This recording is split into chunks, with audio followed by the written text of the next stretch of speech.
कुछ लोग कहते हैं जाति के नाम से राज्य नहीं बन सकता। मान गए जाति के नाम से राज्य नहीं बन सकता, फिर आप धर्म के नाम से देश बनाने की बात क्यों करते हो? आज कुछ नेता कह रहे हैं कि राजकुमार ये कर रहा है, बाप वाले ये कर रहे हैं, विधायक ये कर रहे हैं। हम कुछ नहीं कर रहे, हम तो हमारे पुरखों का जो अधूरा सपना था उस सपने को साकार करने का काम कर रहे हैं हम लोग। इस मंच से हम कहना चाहेंगे, जो बिल प्रदेश के विरोध में जो नेता है या कांग्रेस या बीजेपी के, बिल प्रदेश के विरोध में एक सम्मेलन करके दिखाओ, हम देखते हैं कितने लोग आए। महाराणा प्रताप आज देश नहीं पूरे विश्व में महान माने जाते हैं। इसका सबसे बड़ा श्रेय जाता है भील समुदाय, क्योंकि गले भीलों ने कटवाए। वो जनसैलाब राजस्थान, मध्य प्रदेश, गुजरात, महाराष्ट्र और दादरा नगर हवेली की राजधानियों तक, वर्तमान में जो मुख्यमंत्री है उन तक ये आवाज पहुंचेगी। और आज का जो जनसैलाब जो पहुंचा है, ये गूंज दिल्ली तक भी पहुंचेगी।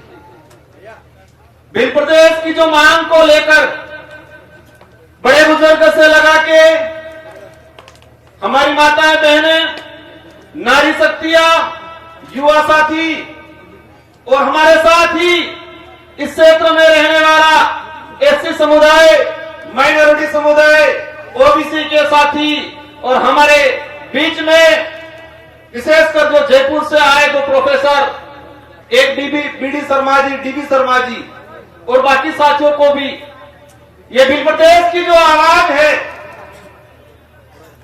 आप सभी सोशल मीडिया के माध्यम से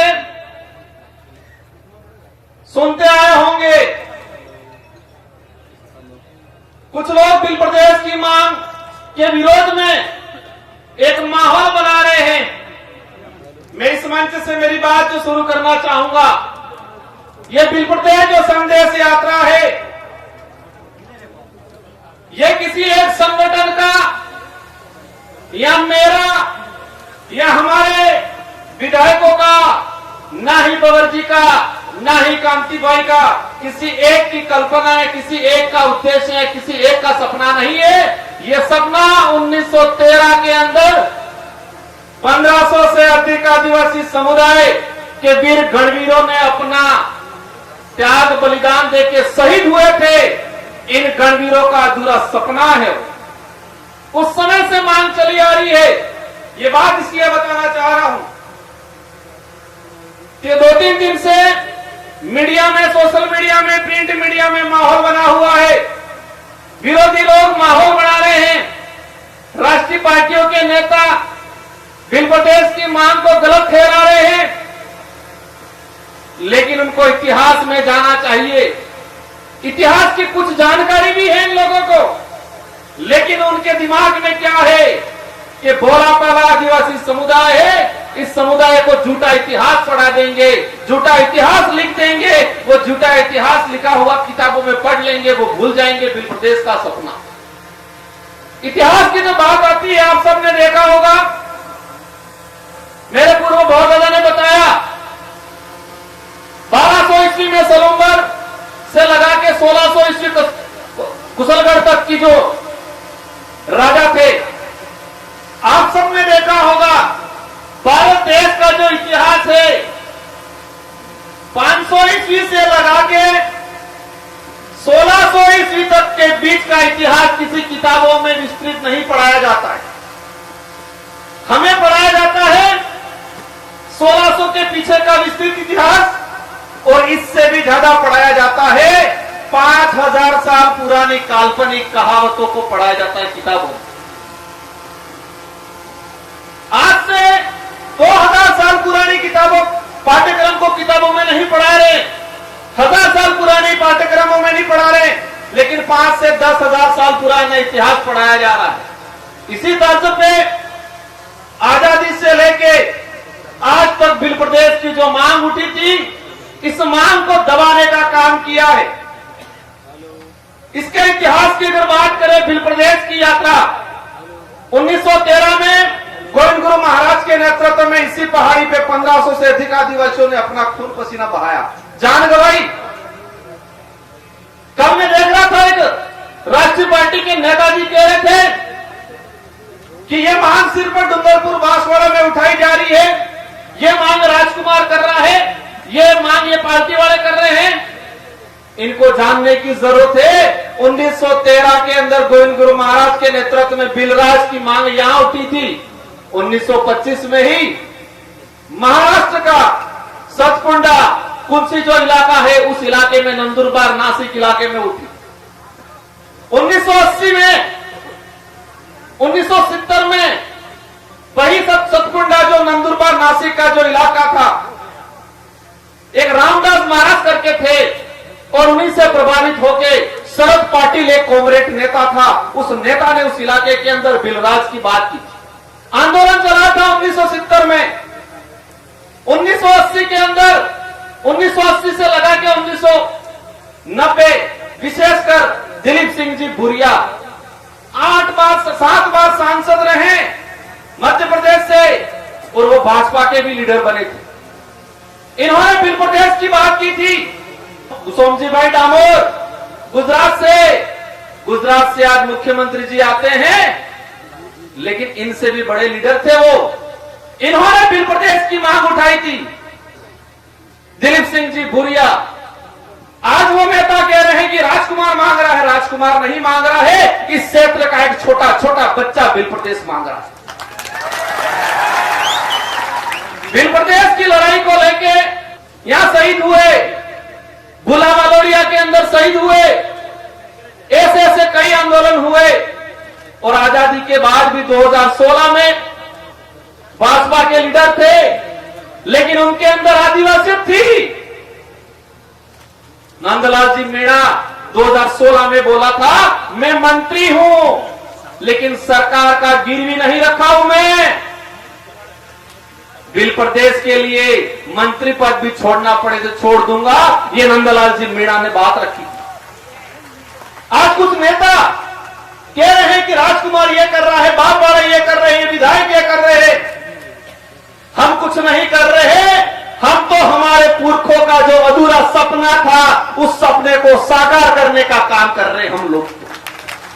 हमारे पुरखों का जो त्याग बलिदान, इन्होंने जो शहादत दी है, उस शहादत को सम्मान दिलाने का काम कर रहे हैं हम लोग। वो हमारा फर्ज है, क्योंकि हमारे अंदर आदिवासियत है, आदिवासियों के हक अधिकार के लिए लड़ते हैं, आदिवासियों का डीएनए है। आदिवासी समुदाय ने आज इस संकट में इस स्तर पे समाज को छोड़ा है।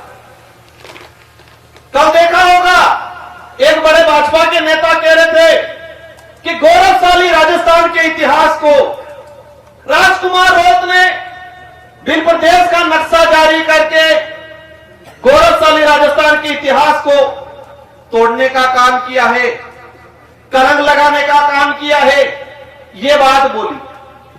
बिल प्रदेश का नक्शा मैंने जारी नहीं किया है। बिल प्रदेश का नक्शा अंग्रेजी शासन काल से लगा के वर्तमान जो समय में जिस इलाके के अंदर बाहुल्य क्षेत्र है, जिस इलाके के अंदर विकास नहीं हुआ है, वो सभी मिलकर बिल प्रदेश की बात कर। 1896 के अंदर अंग्रेजों को लगा ये ट्राइबल टेरिटरी है, यहां पर इंटरफेयर करना खतरे से खाली नहीं है, बिलों से पंगा नहीं लिया जा सकता है। इसलिए उन्होंने 1896 के अंदर बिल प्रदेश कंट्री के नाम से नक्शा जारी किया। बांसवाड़ा के एक दो लोफेसर और हमारे पड़ोसी लोकसभा के सांसद, में नाम नहीं लेना चाहूंगा, नाम इसलिए नहीं लेना चाहूंगा कि मैं मेरी जबान को गिराना नहीं चाहता उनका नाम लेके। क्या बोल रहे हैं कि राजकुमार रोड पे राजद्रोह का मुकदमा दर्ज होना चाहिए, ये बोल रहे हैं ये लोग। किस बात के लिए बोल रहे हैं? कि उसने कंट्री का नक्शा जारी किया। आप तो लोफेसर हो, आप तो अधिकारी हो कि नेता बने हो। कंट्री का अर्थ होता है एरिया, क्षेत्र होता है, न कि देश होता है। अंग्रेजी शासन व्यवस्था में, उसके बाद उससे पहले राजा रजवाड़ी व्यवस्था में जितना जो रियासत काल के इलाके होते थे उसको अंग्रेजी शासन व्यवस्था के लोग अधिकतर कंट्री के नाम से, एरिया के नाम से आइडेंटिफाई करते थे। तो ये इलाका बिन प्रदेश कंट्री के नाम से उस समय जाना जाता था। मतलब क्षेत्र, एरिया, समुदाय विशेष बाहुल्य क्षेत्र, इलाका ये होता। राजस्थान के गौरव की बात करते हैं। राजस्थान का गौरव आदिवासी समुदाय के बिना, उनके बलिदान के बिना अधूरा है। 1576 के अंदर हल्दी घाटी के अंदर महाराणा प्रताप के साथ कंधे से कंधा मिला के अगर वहां के आसपास के भीलों ने साथ नहीं दिया होता तो वीर शिरोमणि महाराज महाराणा प्रताप आज देश नहीं पूरे विश्व में महान माने जाते हैं। इसका सबसे बड़ा श्रेय जाता है भील समुदाय, क्योंकि गले भीलों ने कटवाए। तो राजस्थान का गौरवशाली इतिहास मेवाड़ की आसपास की धरती से, हल्दी घाटी से शुरू होता है और हल्दी घाटी से आसपास इलाके के अंदर ही राजस्थान का गौरवशाली इतिहास खत्म होता है। राजस्थान के गौरवशाली इतिहास, मेवाड़ के गौरवशाली इतिहास की बात करते हैं, लेकिन इस गौरवशाली इतिहास को बनाने में इन भील समुदाय, हमारे पुरखों ने साथ दिया था। लेकिन आप लोगों ने आजादी के बाद अत्याचार, शोषण करने का काम किया। आज सबसे ज्यादा इस इलाके के अंदर भील प्रदेश की बात उठ रही है। अगर वर्तमान सरकारें, आज सबसे ज्यादा डिमांड उठ रही है, सबसे ज्यादा भील प्रदेश की जो डिमांड उठ रही है, अगर वर्तमान सरकारें या आजादी के बाद से आज तक जो सरकारें बनी, इन सरकारों ने आदिवासी समुदाय का भला, उद्धार करने का और संवैधानिक अधिकार लागू करने का काम किया होता तो साथ जनता हमको नहीं देती, उनको देती। आज ये काम कर ले, इस मंच से हम कहना चाहेंगे, जो भील प्रदेश के विरोध में जो नेता हैं या कांग्रेस या बीजेपी के, भील प्रदेश के विरोध में एक सम्मेलन करके दिखाओ, हम देखते हैं कितने लोग आते हैं। आपके गुलाम नेता आएंगे, आपके गुलाम, मानसिक दिव्यांग, अपंग नहीं कह सकते क्योंकि अपंग शब्द उन्होंने खत्म कर दिया। मानसिक दिव्यांग कार्यकर्ता आएंगे, पदाधिकारी आएंगे, लेकिन इस भील प्रदेश टेरिटरी का आम आदमी आपके साथ नहीं आएगा। गौरवशाली इतिहास की बात करते, राठौर साहब को जानना चाहिए, जिस महाराणा प्रताप के नाम से ये मूछें उमालते हैं, अगर ये भील नहीं होते तो इतिहास नहीं होता, और ये इतिहास नहीं होता तो आज राजस्थान का गौरवशाली इतिहास के नाम से ये मूछें नहीं तानते। क्या स्थिति बना रखी है इस इलाके के अंदर? राजस्थान का सबसे पिछड़ा इलाका कौन सा है? यही ट्राइबल इलाका। शिक्षा की दृष्टि से सबसे पिछड़ा, स्वास्थ्य की दृष्टि से सबसे पिछड़ा, कुपोषण सबसे ज्यादा, बेरोजगारी सबसे ज्यादा, पलायन दूसरे शहरों में, दूसरे राज्यों में सबसे ज्यादा इस इलाके से। मध्य प्रदेश का सबसे कुपोषित इलाका, सबसे अशिक्षित इलाका, सबसे स्वास्थ्य की दृष्टि से कमजोर इलाका, यही झाबुआ, अलीराजपुर, रतलाम हमारा जो भील प्रदेश टेरिटरी के अंदर। गुजरात का देख लो, गुजरात के विकास मॉडल की बात करते हैं। गुजरात में आज भी वन विभाग के अंदर 1 लाख आदिवासी परिवार आज अपना घर बना के बैठा हुआ है, आज उनको पट्टा नहीं मिला है। सरकारी रिकॉर्ड कह रहा है, वन विभाग पहले आया या आदिवासी पहले आया? तो आदिवासी पहले आया, वन विभाग को, उस वन को उपजाऊ बनाया, उसको संजोया, उसको तैयार किया और आज अतिक्रमण के नाम से हटा रहे। गुजरात के अंदर 1 लाख आदिवासी वन विभाग की भूमि पे रह रहे हैं। हमारी नजर में वो मालिक है उस जमीन के, लेकिन सरकार की नजर में क्या है? अतिक्रमणकारी। मध्य प्रदेश के अंदर 3 लाख आदिवासी वन विभाग की भूमि में रह रहे हैं, आज हमारी नजर में वो का मालिक है। राजस्थान के अंदर 52,000 आदिवासी परिवार, महाराष्ट्र के अंदर 2 लाख आदिवासी परिवार। इस तरह से पूरे देश के अंदर आज की तारीख में 26 लाख आदिवासी परिवार वन विभाग की भूमि पे रह रहा है। ये सरकारी आंकड़ा, केंद्र सरकार का जो जारी किया आंकड़ा वो है, सरकारी आंकड़ा। अब समझ लो कि कई भाई ऐसे हैं हमारे जो आज भी सरकारी आंकड़े में नहीं है, लेकिन वन विभाग में। देश के अंदर 2011 की जनगणना के आधार पर 8% मतलब 13-14 करोड़, और आज की तुलना में आज के समय में हम काउंट करते हैं तो 17 से 18 करोड़ आदिवासी देश के अंदर है। और वन विभाग की भूमि पे इसमें 1.5 से 2 करोड़ आदिवासी आज भी वन विभाग की भूमि, बिन प्रदेश की धरती पे 30% जनसंख्या आज भी राजस्व भूमि मतलब राजस्व या चारागाह की भूमि पे आज मकान बना के बैठा है। हमारा भाई आजादी से पहले मेरे दादाजी सुनाते थे, जब भानगढ़ पे फौज आई हमारे घर के आसपास से गई तो कहते थे यहां पर पानी पी के गए, हुआ था वहां 1913 में। उस समय से हमारे वहां बाप दादों का मकान बना हुआ है, कई मकान आज भी बिलाना में। सरकार आके कहती है आप अतिक्रमणकारी हो। आज देखा जाए कुछ लोग कहते हैं जाति के नाम से राज्य नहीं बन सकता, मान गए जाति के नाम से राज्य नहीं बन सकता, फिर आप धर्म के नाम से देश बनाने की बात क्यों करते हो? जाति के नाम से राज्य नहीं बन सकता, मान लिया मैं, फिर धर्म के नाम से हिंदू राज बनाएंगे, ये बात क्यों करते हो?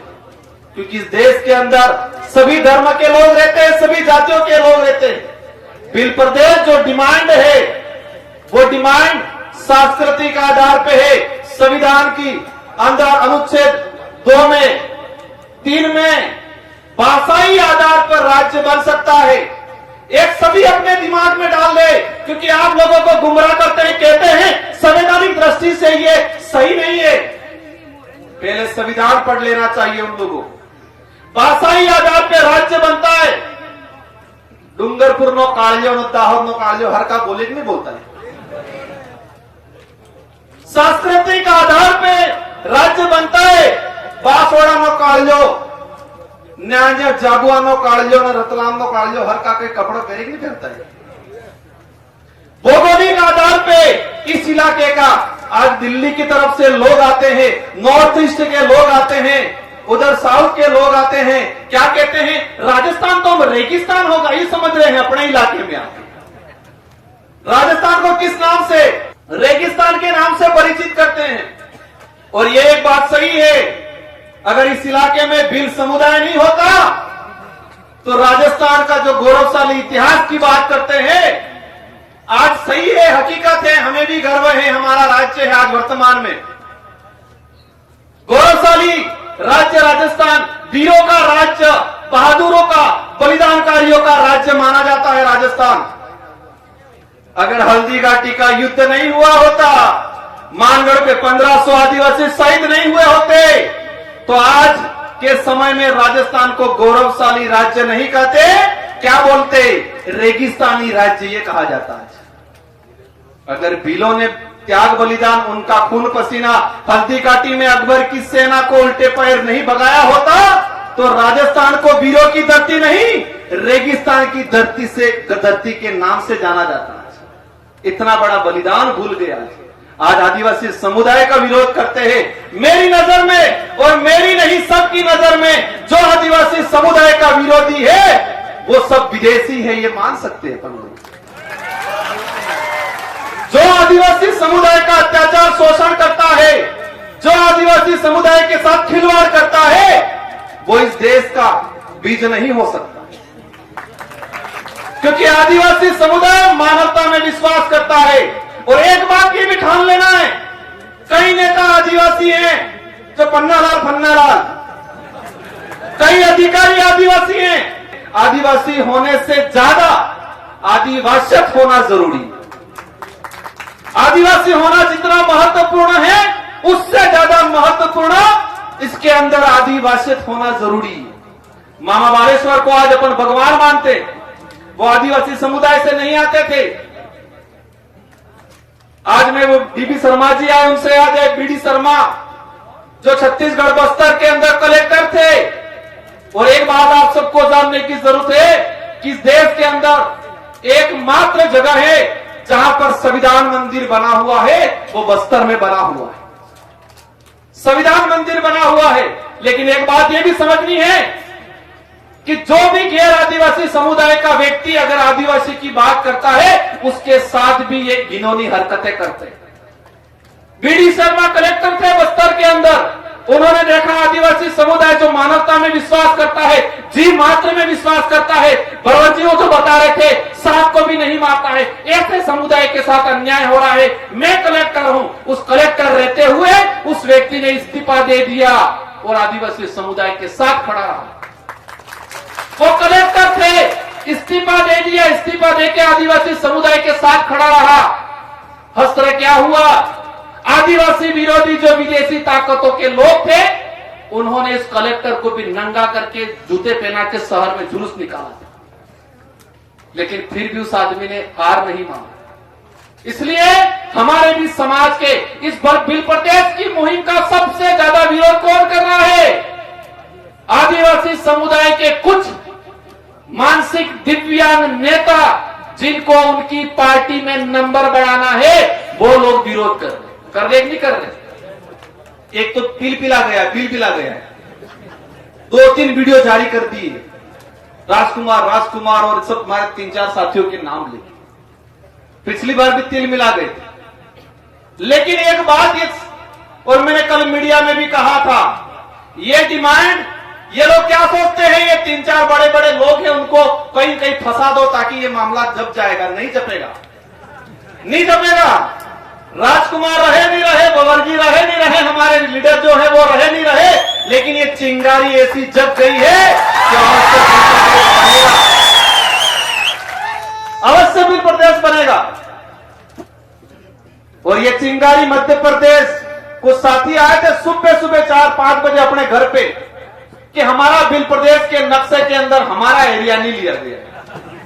हमारे भिलवाड़ा आसिंद के साथी, और मैं इस मंच से भी हम आश्वस्त करते हैं इस चिंगारी को मजबूती से बाहर लगाओ, ज्वालामुखी के रूप में तैयार होगा और अवश्य आपका इलाका भी इसके अंदर ले लिया जाएगा। कुछ लोग हंसी मजाक उड़ा रहे हैं, लेकिन एक बात समझना है कि ठान लिया है इस क्षेत्र के लोगों ने, ये पार्टी विशेष की नहीं लड़ाई है। कांग्रेस बीजेपी के लीडरों ने भी कहा था, कई लोगों ने मांग उठाई है, लेकिन जिन कांग्रेस बीजेपी के लीडरों ने बिल प्रदेश की मांग उठाई उनको घर पे बिठा दिया उनकी पार्टी ने। लेकिन यहां पर क्या, यहां तो नहीं उठाओगे तो घर पे बिठा देंगे, यही है कपड़ा मामला। तो अगर नहीं उठाया तो घर पे बिठा देंगे।